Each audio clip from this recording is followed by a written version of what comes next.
Last week we left Kidby Lock and rode the rising tide on the Trent River to Gainsborough. Today our plan is to continue to Torksey Lock, where we'll leave the river and join the Fossdyke Navigation. But first we took a quick walk around the old town of Gainsborough.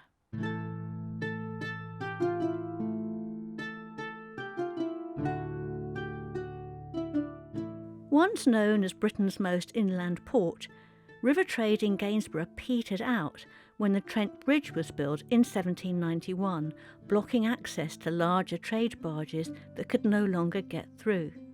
Today there's only one wharf remaining on the riverfront. Did you know Gainsborough was once the capital of both England and Denmark? True, that was only for 5 weeks in 1013, but it's still an impressive claim to fame. The first church was recorded in 1180, and the first weekly market began in 1204. As we walked the streets and lanes of Gainsborough, we discovered fragments of its history around every corner. For instance, in August 1541, Gainsborough Old Hall hosted Henry VIII and Catherine Howard as guests of its owner, Lord Thomas Berg. The rumour goes that Catherine was involved in illicit dalliances during this visit, which contributed to her later execution. After a checkered history, this 15th century timber-framed stronghouse, one of the best preserved manor houses in Britain, is now open to the public. We were there for less than 24 hours, so didn't have time to see everything, but if you're in the area, we'd recommend spending a couple of days to get under the skin of this 1,000-year-old port. Now, about that departure from the floating pontoon. If you remember, we'll be slipping the lines with a running tide. Our concern was that the moment we cast off, the tide would push us forward onto the wall, with little time to steer clear into the middle of the river. Fortunately, the bow of the boat naturally wants to drift outwards, so there was no need to spring the stern line for our departure. In fact, perhaps due to the weight of Happidaze, it was all quite sedate and manageable.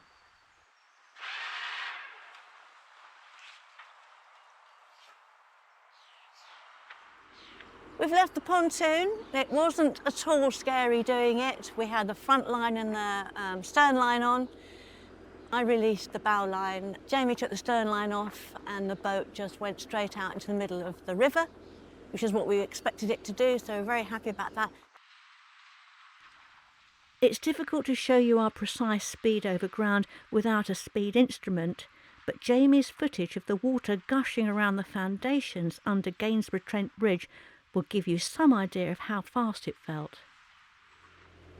Gainsborough is a pretty old market town, and there are lots of beautiful buildings there. Apparently it's been recently, they've been spending a bit of money to do it up, and I think it's worth it, because it really is, it could be a gorgeous place when you look at the architecture and you look at some of the history. It's a shame we couldn't stay longer, but it just wasn't practical for us to spend any time there. But I'm glad we at least both had a walk around the town and were able to see bits and bobs. Bye-bye, Gainsborough. It was lovely to get to know you, and that's just the end of the bridge there that we've been under.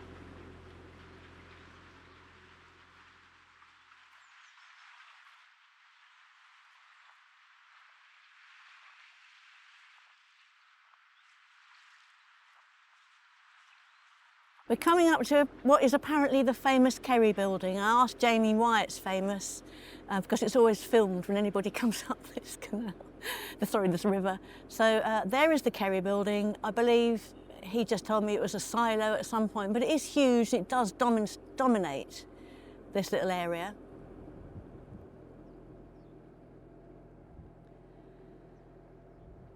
Again, we've got a lot of debris in the water today. So Jamie's steering round the debris and trying to stay in the middle as much as possible. It's chillier today, it's definitely colder. And we've got a bit of wind as well to contend with. So, yeah, taking it carefully as we start out this second leg. Next hazard coming up, and that's the railway viaduct. 2 ways you can go through, and then you're going upstream you stick to the port side.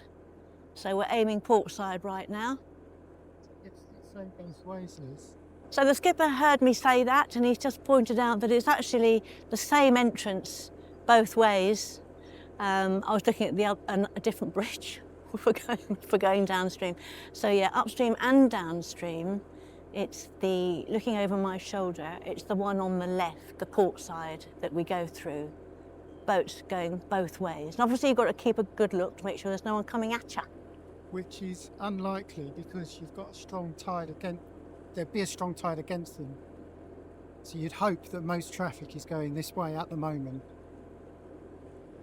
We slipped the lines at 8:30 this morning, and there was a reason for that. So if you remember, when we came into Gainsborough, slack water was around about 9:30. We arrived at just after that, maybe sort of close to 10 o'clock, which worked to our advantage because the tide had turned. It was then on the ebb, meaning it was going north, it was going out. So we just had a little bit of current against us to nicely moor up. So knowing that slack water was around about 9:30, we could deduce that the next day slack water was going to be 10 to 10:30, let's say. That means that we have approximately 2 hours from that 8:30 mark of flood. You could leave when the tide turns. Of course, on a spring tide, at that point, the water levels are at their lowest. It means that you've got very little water underneath you, and you are more likely to run aground, which I'm about to do if I'm not careful going around this next bloody corner. It's a nice bit of riverbank here that's being used by the sand martins. Their nests are in there somewhere. They're coming in and out, popping over to see us, round the boat and back again. So that is typical sand martin area.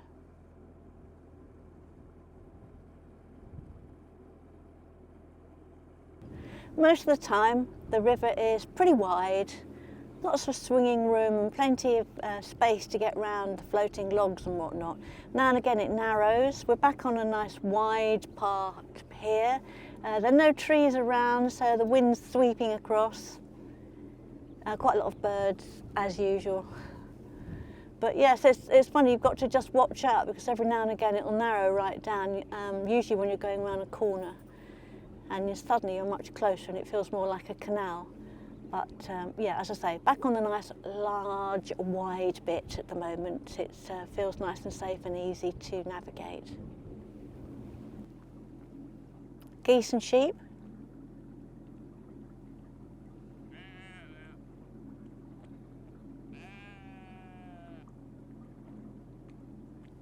The tide's been rising for a good hour or so now.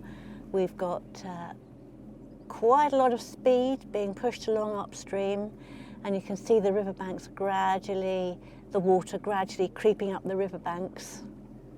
It's quite damp where it's come down earlier when it ebbed, but the flood is working really well and carrying us along very nicely, thank you. Oh, it's so quiet at the front here. Can't really hear anything. There's no wind. And when you're out of the wind, it's lovely and warm. I wonder if Jamie would notice if I just fell asleep, just put my head against this, and take a little nap. Oh, so tempting. But it's not fair because he's doing all the driving. I wonder if he'd like a cup of tea or something. I'll go and ask. Just behind these trees, there's the remains of a historic priory called Manoeuvre. You can just see it through the trees.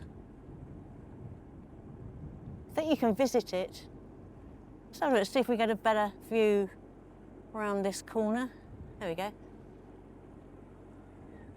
An historic priory, although all right, now that's a house next to it, and that is probably the priory on the left-hand side. Beautiful, really beautiful. I've got some white water here, not quite sure why, but we've got maybe wind against tide. Yeah, I think we've got wind against tide. The water's moving that way and the wind is moving that way, and so we're getting these funny shapes and things in the water. And there's nasty looking logs and things that are being pulled around. Anyway, Jamie's doing a good job so far. I'm going to go below, as they say, well, back inside, because we've got quite a lot of splashy water and also a few drops of rain. Lovely! It's gusting every now and then, but on the whole, Happidaze is coping pretty well. And the main thing is that debris. I swear I'm seeing the same bits of debris float up and down this river as the tide changes. Just went past a very familiar looking log. And of course, it's always on a sharp corner as well. So it's quite fun trying to navigate around a corner, avoiding debris. But so far, we're plodding along quite nicely.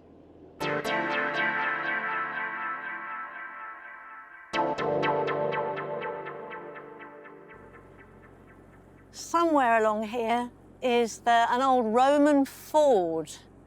How they know that, I really don't know. But apparently, just along here, marked on one of our charts, is a Roman ford. There's nothing here to tell us exactly where it is. But it makes you just be doubly careful, because obviously if it was a ford, it was quite shallow to enable the Romans to go across it.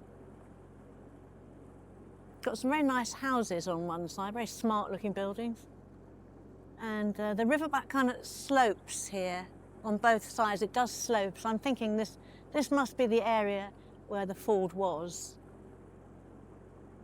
There are two posts on this bend, one at the beginning, one at the end, and they're a bit like leading lines which we use in sailing, and you make sure that you're between the two. That's the one that was in front of us. We've got round the corner, coming out the other side now.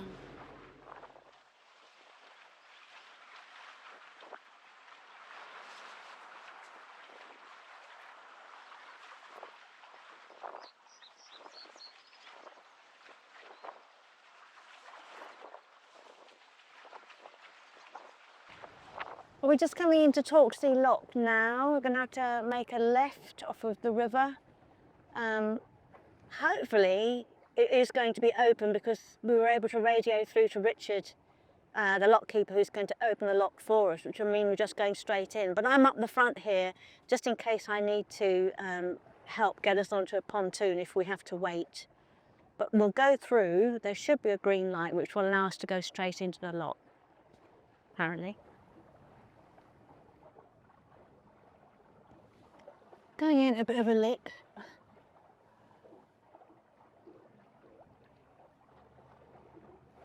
We've got to turn around now, mate. Turn round, turn, turn, turn.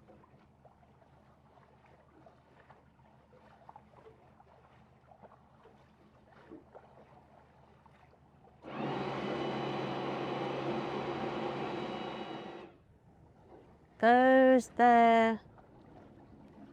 Balfrost has done half help. Look at that. Nicely lined up. All right, so the light is red.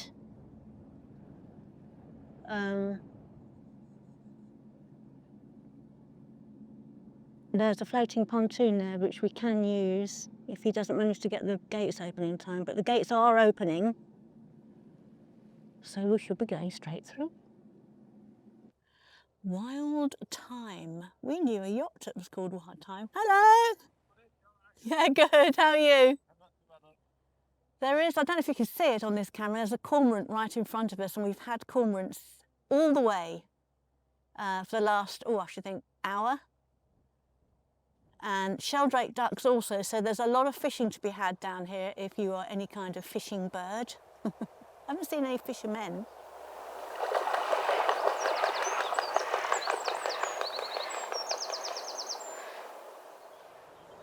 This is Torksey Lock. Those are famous teapots.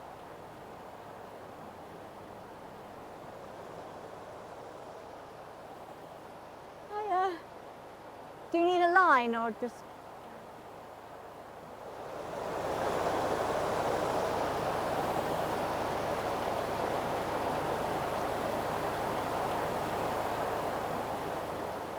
The gates at the back closed.